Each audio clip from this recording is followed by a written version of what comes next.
तो जय हिंद दोस्तों। आई होप कि आप लोग बहुत अच्छे होंगे।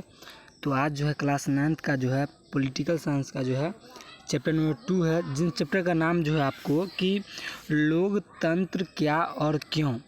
तो इसका जो अभी ऑब्जेक्टिव क्वेश्चन के बारे में बात करेंगे और अगले क्लास में जो आपको मतलब किसी क्वेश्चन आंसर मिल जाएगा। तो अभी हम जो बात करेंगे ऑब्जेक्टिव क्वेश्चन। तो बोला है कि आपका फर्स्ट नंबर क्वेश्चन क्या है कि इनमें से कौन लोकतंत्र के लिए आवश्यक नहीं है। बोला है क्या इनमें से कौन लोकतंत्र के लिए आवश्यक नहीं है। तो आपका ऑप्शन नंबर 1 है लोगों द्वारा चुनी हुई सरकार, ऑप्शन बी है चुनाव निष्पक्ष हो, और ऑप्शन सी है न्यायालय पर किसी व्यक्ति का नियंत्रण, और ऑप्शन डी जो है आपका कि सरकार द्वारा लिए गए फैसलों में लोगों की भागीदारी। तो इसका आंसर जो हो जाएगा आपको बता दें कि इसका आंसर जो हो जाएगा ऑप्शन नंबर सी हो जाएगा। ठीक है। अब प्रश्न नंबर 2 क्या है कि आज दुनिया में सबसे बेहतर शासन किसे माना जाता है। ठीक है। क्या बोला है कि आज दुनिया में सबसे बेहतर शासन किसे माना जाता है। ऑप्शन ए है लोकतांत्रिक शासन व्यवस्था को। ठीक है। ऑप्शन बी है सैनिक शासन व्यवस्था को, और ऑप्शन सी है कम्युनिस्ट शासन व्यवस्था को, ऑप्शन डी है राजशाही शासन व्यवस्था को। तो इसका आंसर क्या हो जाएगा प्रश्न नंबर 2 का ऑप्शन नंबर ए हो जाएगा। क्या हो जाएगा? ऑप्शन नंबर ए हो जाएगा लोकतांत्रिक शासन व्यवस्था को। ठीक है। अब प्रश्न नंबर 3 क्या है कि इनमें से कौन सा बोल रहा है प्रश्न नंबर 3, इनमें से कौन सा तर्क ऐसा है जो लोकतंत्र की धारणा से मेल नहीं खाता है। ऑप्शन ए क्या है कि लोकतंत्र में लोग खुद को स्वतंत्र एवं समान मानते हैं। ऑप्शन बी है कि लोकतांत्रिक व्यवस्थाएं दूसरों व्यवस्थाओं की तुलना में टकराव को ज़्यादा अच्छी तरह सुलझाते हैं, और ऑप्शन सी नंबर आपका लास्ट ऑप्शन सी है कि लोकतांत्रिक सरकारों लोगों के प्रति उत्तरदायी नहीं होती है, और ऑप्शन डी है कि लोकतांत्रिक देश अन्य शासन प्रणाली वाले दूसरे देशों की तुलना में ज़्यादा समृद्ध होते हैं। तो आपको बता दें कि प्रश्न नंबर 3 का जो आंसर हो जाएगा ऑप्शन नंबर सी हो जाएगा। ठीक है। ऑप्शन नंबर सी हो जाएगा। ठीक है। अब प्रश्न नंबर 4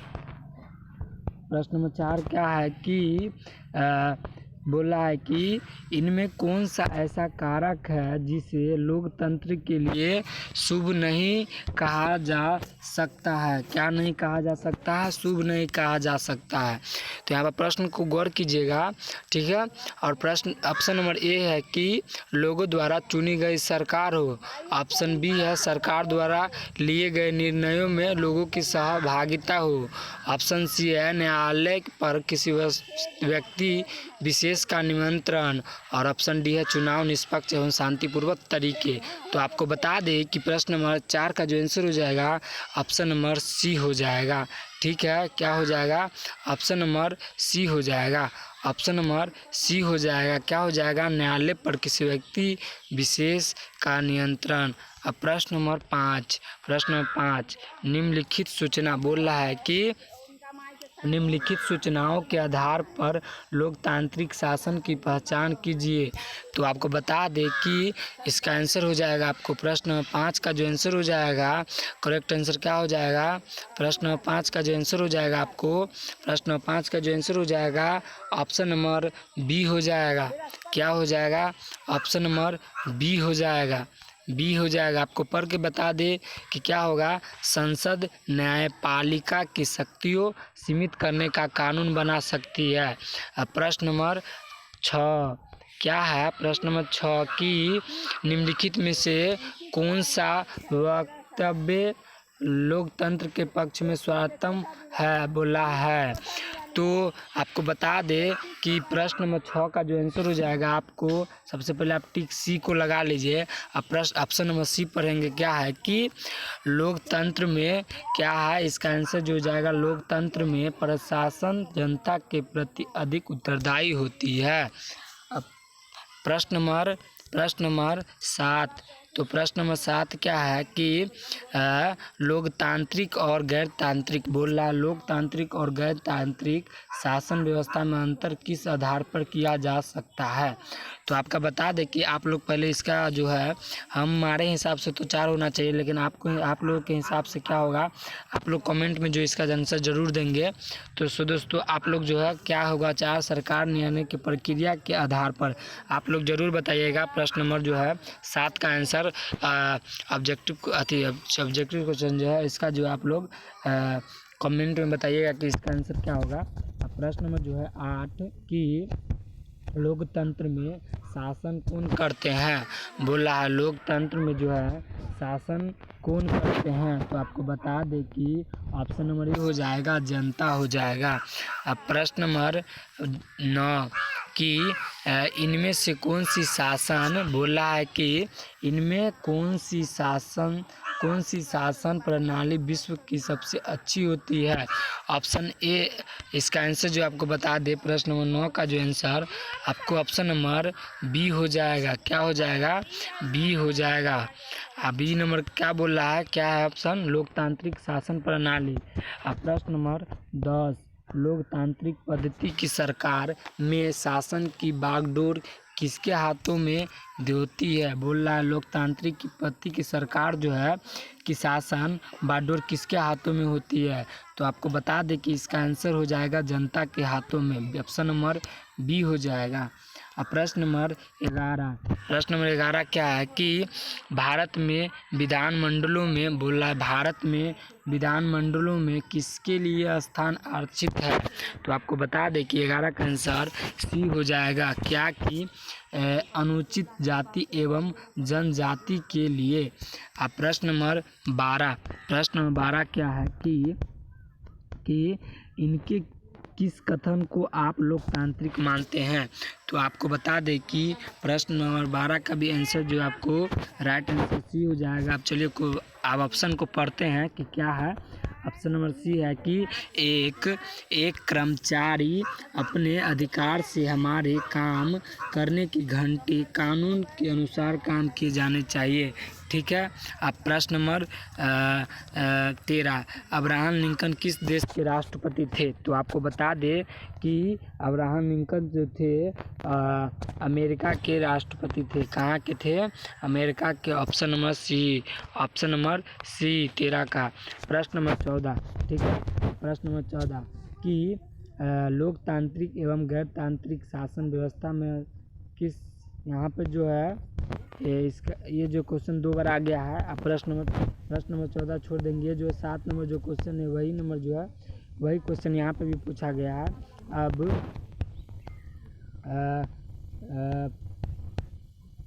प्रश्न नंबर 15, पहले रुकिए, प्रश्न नंबर जो है आप लोग 7 को निकालिएगा। प्रश्न नंबर 7 क्या था कि प्रश्न नंबर 7 लोकतांत्रिक और गैरतांत्रिक शासन व्यवस्था में अंतर किस आधार पर है। तो इसका जो आंसर हो जाएगा 14 का क्या हो जाएगा आपको,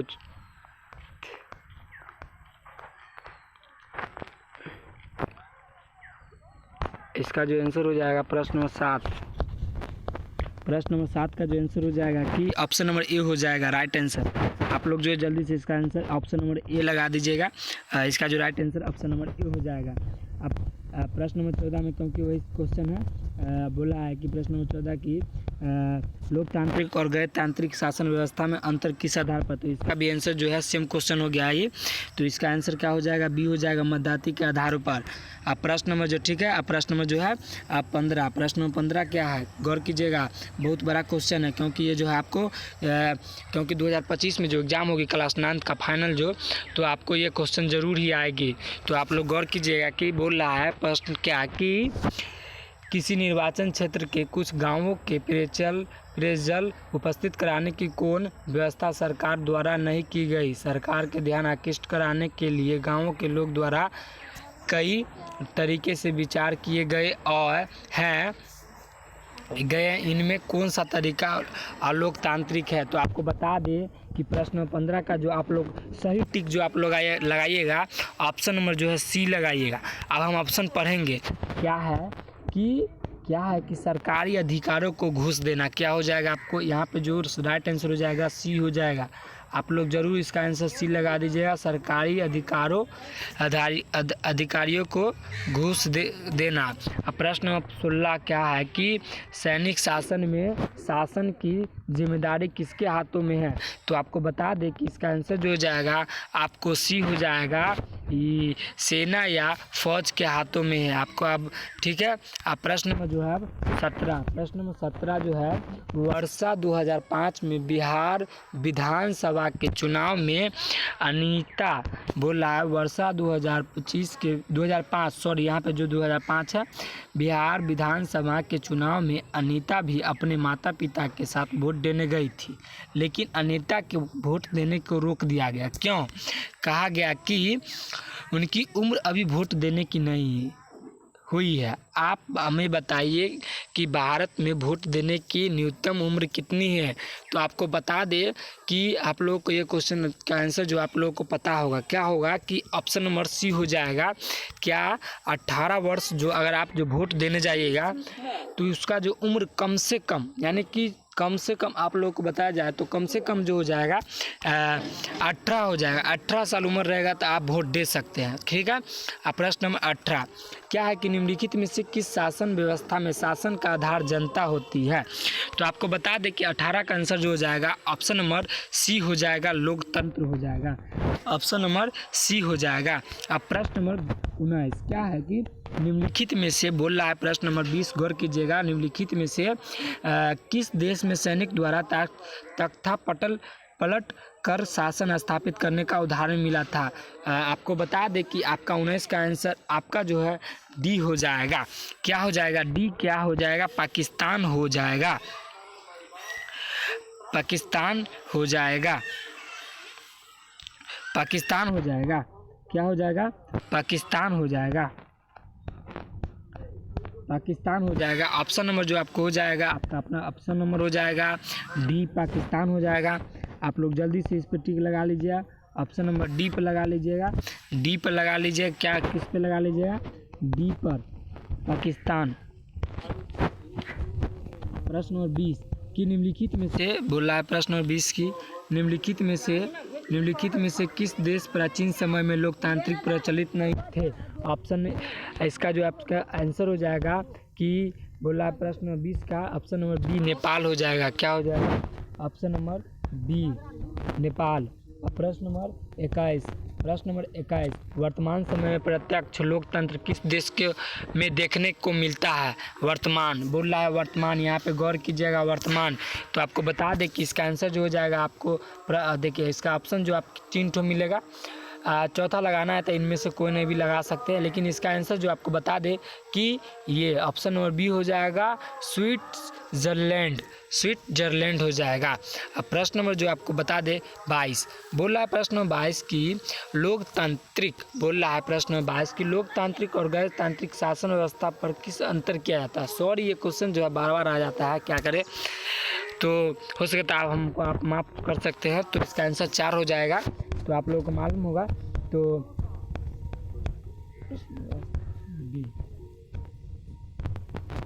अब प्रश्न नंबर 23 भारत में मतदान में भाग लेने के न्यूनतम उम्र सीमा क्या रखी गई है? तो 23 का आंसर बता दे ऑप्शन नंबर ए 18 साल, जो कि वो था उसी को जो थोड़ा घुमा को क्वेश्चन पूछ दिया था, जो कि वोट देने की उम्र। तो इसीलिए जो है आप लोग बार बार जो है क्वेश्चन पर ध्यान रखिएगा, क्योंकि आपको जो है क्वेश्चन जो है मतलब उल्टा पुल्टा करके पूछा जा सकता है। इसलिए आप लोग थोड़ा अच्छे से दीजिएगा एग्ज़ाम।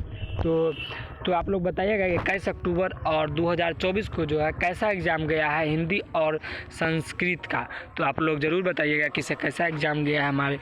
तो चलिए प्रश्न नंबर 24 क्या है कि इनमें से इनमें से ऐसा कथन जो लोकतंत्र से मेल नहीं खाता है, बोल रहा है ऐसा कथन जो मेल नहीं खाता हो। तो आपको बता दें कि इसका आंसर जो हो जाएगा प्रश्न नंबर 24 का जो आंसर हो जाएगा क्या हो जाएगा, आपको ऑप्शन नंबर बी हो जाएगा। क्या हो जाएगा ऑप्शन नंबर, आप लोग आँख मून के बी लगा सकते। क्या लोकतांत्रिक सरकारें ज़्यादा मनमानी करती है। अब प्रश्न नंबर 25, निम्नलिखित में से कौन लिखित संविधान का उदाहरण नहीं है, ब्रिटेन, भारत, ऑस्ट्रेलिया, कनाडा। तो आपको बता दें 25 नंबर का जो आंसर हो जाएगा ए हो जाएगा, ब्रिटेन हो जाएगा। ठीक है, ए हो जाएगा, ब्रिटेन हो जाएगा। अब प्रश्न नंबर जो अगले प्रश्न की ओर 26 नंबर क्या है, इनमें से कौन सा कथन सही है। तो आपको बता दें 26 का आंसर जो हो जाएगा डी हो जाएगा। आप लोग आंख मूंद के लगा सकते हैं इसका आंसर डी, क्योंकि सही कथन सुनना है। क्या हो जाएगा, यहाँ बुजुर्ग भी वयस्क नारियों की भांति मतदानों में भाग ले सकते हैं। अब चलिए प्रश्न नंबर 27। प्रश्न नंबर 27 है कि लोकतंत्र में किसी समस्या के समाधान हेतु निम्नलिखित में किसी भूमिका सर्वाधिक महत्वपूर्ण होती है। तो आपको बता दें प्रश्न नंबर 27 का जो आंसर हो जाएगा आप लोग डी हो जाएगा। क्या हो जाएगा, डी लगाइएगा, डी लगाइए। डी नंबर पर मतलब ऑप्शन क्या है, इन सबों की, यानी कि सत्तारूढ़ दल की और मीडिया की और विपक्षी दल की और इन सब, इसलिए इनका आंसर हो जाएगा आपको इन सबों की। अब प्रश्न नंबर 28 के इनमें कौन सा कथन सही है, यहाँ पे सही है, तो सी हो जाएगा इसका आंसर। लोकतांत्रिक सरकार यदि गलत फैसला करती है तो वो भयंकर जन विरोध का सम्मान भी करना पड़ता है। इसका आंसर क्या हो जाएगा, सी हो जाएगा। अब प्रश्न नंबर 29 है कि लोकतंत्र में निम्नलिखित में से कौन बातें नहीं होती है। लोकतंत्र में निम्नलिखित में से कौन सी बातें नहीं होती है, आपको बता दे 29 का आंसर आप लोग जो ए लिखिएगा, धर्म के आधार पर चुनाव होता है, ये नहीं होगा। अब प्रश्न नंबर 30 लास्ट क्वेश्चन है, निम्नलिखित में से कौन प्रत्यक्ष लोकतंत्र का साधन नहीं है। तो आपका एक हो जाएगा नकारात्मक मत देना। तो दोस्तों आप लोगों को वीडियो कैसा लगा हो तो हमारे यूट्यूब चैनल आप लोग हमारे यूट्यूब चैनल नीरज